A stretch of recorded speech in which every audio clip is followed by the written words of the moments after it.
तो एक सवाल के जवाब के मैं वीडियो बना रहा मैं कि सवाल किया गया सी मेरे नाल कि जिमें मैं लास्ट वीडियो दे विच मैं गल की तो लास्ट वीडियो देखने तो बाद एक भाई साहब ने मेरे नाल गल की है तो उन्होंने सवाल खड़ा किया है कि जब परमेश्वर ने ही आदम और हवा को एक पत्नी पत्नी के रूप के बनाया है तो मैं कौन होंदा हाँ उसके खिलाफ बोलने वाला। एक दास को भी हक है ब्याह करवाउण दा, पति पत्नी होने का तो बच्चे पैदा कराने का।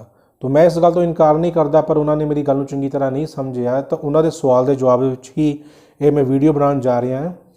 तो मेरे भाई गल विचार करने वाली ये है कि जो असी प्रचार करते पे हैं प्रचार का सिर्फ एको ही मतलब है कि एक दास जो दास कहता कि मैं आत्मा के नाल भरिया होया अन्य भाषा बोलता पाया और आत्मा मेरे अंदर काम करता पाया है तो वो अंदर एक समर्थ भी काम करती होनी चाहिए है। अगर वो समर्थ ही आत्मा वो अंदर काम नहीं करती है तो इत्थे सोचना पैंदा कि उस दास के अंदर किहड़ी आत्मा काम करती है कि वो अद्धे काम करती है और अद्धे काम वो नहीं कर सकती। गल रहेगी तुहाडे सवाल के जवाब की। तो देखो मेरे भरा कि एक जो परमेश्वर ने आदम और हवा को बनाया सीगा तो आदम हवा और परमेश्वर कट्ठे रहिंदे सी। परमेश्वर आउंदा सी चले जांदा सी, उन्हां नाल शाम के वेले संगति करदा सी।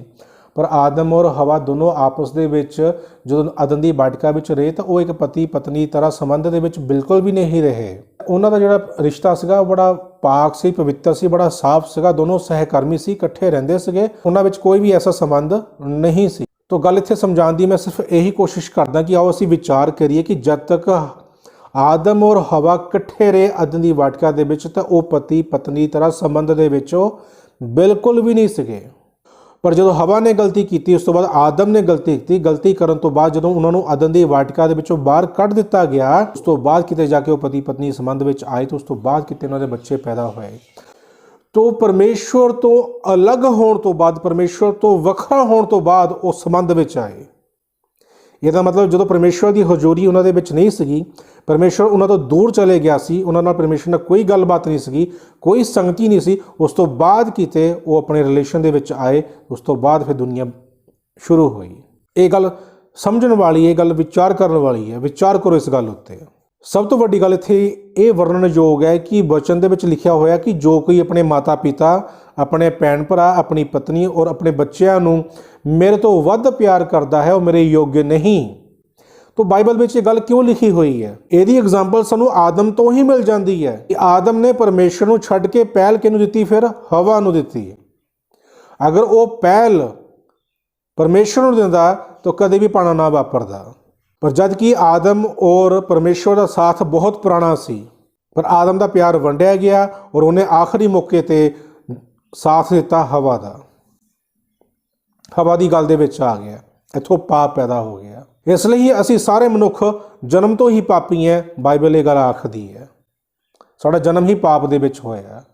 इहदा मतलब ये जिहड़ा पति पत्नी का जिहड़ा संबंध है जब तक आदम की वाटिका दे विच सी ये पाक ते पवित्र सी, पर जो आदम की वाटिका तो कढ़े गए इस संबंध ने एक पाप का रूप ले लिया।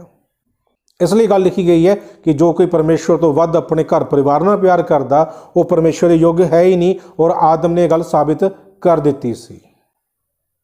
इसलिए बाणी च लिखा गया। नवे नियम दे विच पौलुस ने जो गल लिखी हुई है कि एक दास की एक पत्नी होनी चाहिए, बहुती पत्नियां का पति नहीं होना चाहिए।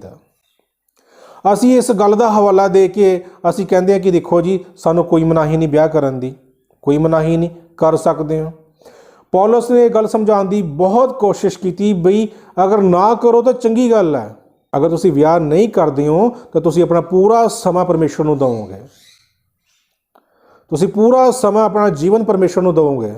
पर वो कहता है पर वो मजबूर होकर कहता, क्योंकि उन्होंने पता कि मेरी कलीसिया में कुछ अजिहे लोग ही बैठे हुए हैं जो कलीसिया में आ चुके हैं, प्रभु को मनते हैं, आराधना प्रार्थना सब करते हैं, पर कितना कितने उन्होंने मन संसार च लगा होया। तो पौलुस अजिहे व्यक्ति को लिखता है कि ये नालों चंगा भाई तुसी बाहर पाप ना करो, तुसी विआह ही करा लो।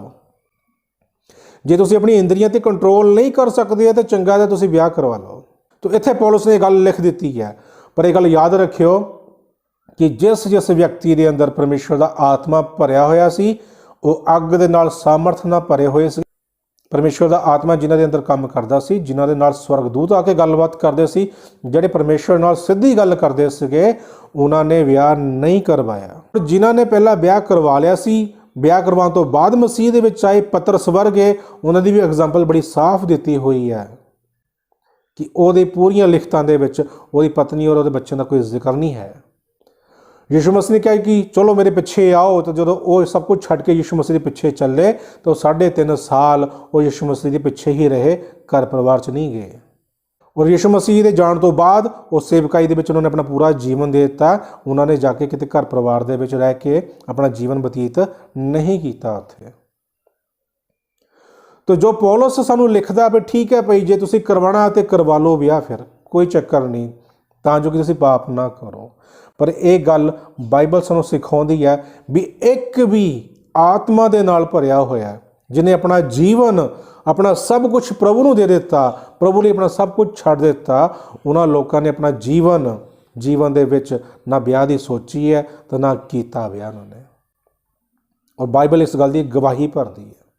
सो इस करके मैं उस वीडियो में गल की सी कि अज का अगर पादरी इस गल का दावा करता कि मेरे को पवित्र आत्मा है, और पवित्र आत्मा की सहायता के नाल मैं वचन सीखिया, पवित्र आत्मा की सहायता नाल मैं अन्य भाषा बोलना, पवित्र आत्मा मेरे अंदर काम करता और मैं बहुत सारे काम पवित्र आत्मा की सहायता नाल कीते हैं।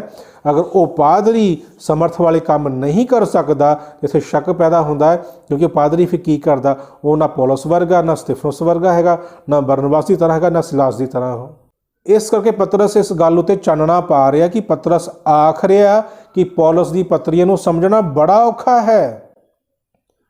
चंचल लोग, अनपढ़ लोग उहदी पत्रियां दा गलत मतलब कट के अपने विनाश का कारण बनते हैं। पतरस इस गल नूं कह रहा है, पतरस की इस गल नूं समझो तुसीं, पतरस कहना की चाहुंदा है, क्यों ये गल लिखदा पतरस कि पौलुस की पत्रियां नूं समझना औखा है। क्यों?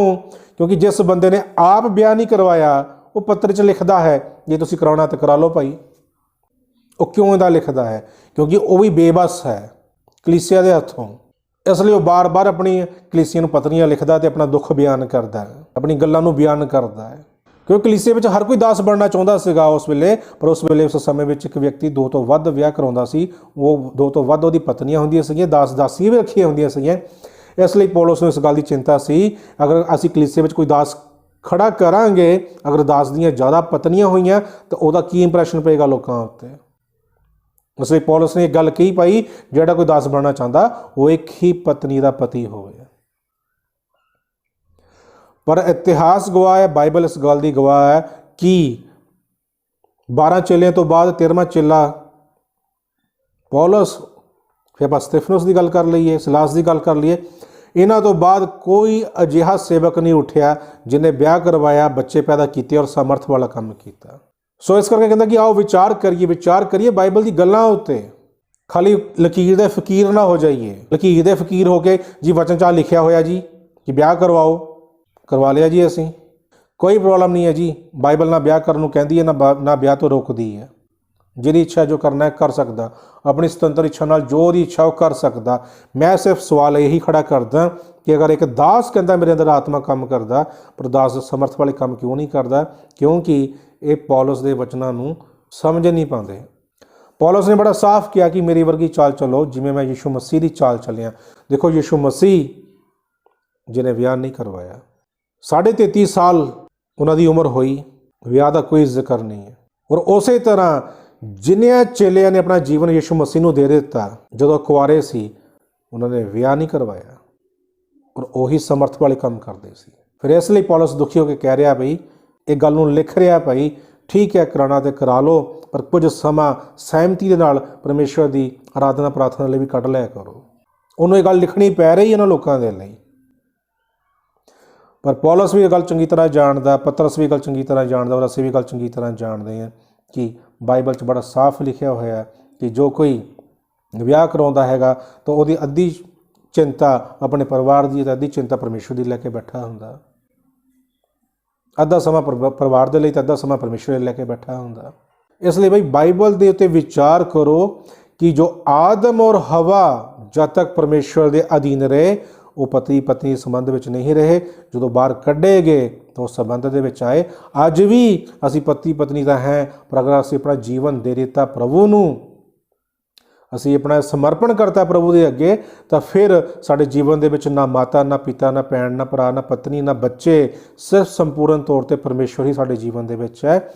ਇਸ ਲਈ ਜਦੋਂ ਅਸੀਂ ਆਪਣਾ ਜੀਵਨ ਪਰਮੇਸ਼ਵਰ ਨੂੰ ਦੇ ਦਿੱਤਾ ਤਾਂ ਬਾਕੀ ਕੋਈ ਸਥਾਨ ਸਾਡੇ ਜੀਵਨ ਵਿੱਚ ਨਹੀਂ ਰਹਿ ਜਾਂਦਾ। ਫਿਰ ਅਸੀਂ ਆਪਣੀ ਇੰਦਰੀਆਂ ਉੱਤੇ ਕੰਟਰੋਲ ਕਰਦੇ ਹਾਂ ਔਰ ਸੰਸਾਰ ਦੇ ਕੰਮਾਂ ਤੋਂ ਦੂਰ ਰਹਿੰਦੇ ਹਾਂ। ਫਿਰ ਜਾ ਕੇ ਕਿਤੇ ਸਾਮਰਥ ਸਾਡੇ ਅੰਦਰ ਕੰਮ ਕਰਦੀ ਹੈ। ਤਾਂ ਮੈਂ ਉਮੀਦ ਕਰਦਾ ਕਿ ਜੋ ਵਿਚਾਰ ਮੈਂ ਤੁਹਾਡੇ ਅੱਗੇ ਰੱਖੇ ਤੁਸੀਂ ਇਸ ਵਿਚਾਰਾਂ ਨਾਲ ਸਹਿਮਤ ਹੋਵੋਗੇ। ਅਗਰ ਨਹੀਂ ਵੀ ਸਹਿਮਤ ਹੈ ਤਾਂ ਤੁਸੀਂ ਮੈਨੂੰ ਸਵਾਲ ਕਰ ਸਕਦੇ ਹੋ। ਤੁਹਾਡੇ ਹਰ ਇੱਕ ਸਵਾਲ ਦਾ ਜਵਾਬ ਮੈਂ ਆਪਣੀ ਵੀਡੀਓ ਦੁਆਰਾ ਜ਼ਰੂਰ ਦੇਵਾਂਗਾ। Praise the Lord. ਜੈ ਮਸੀਹ।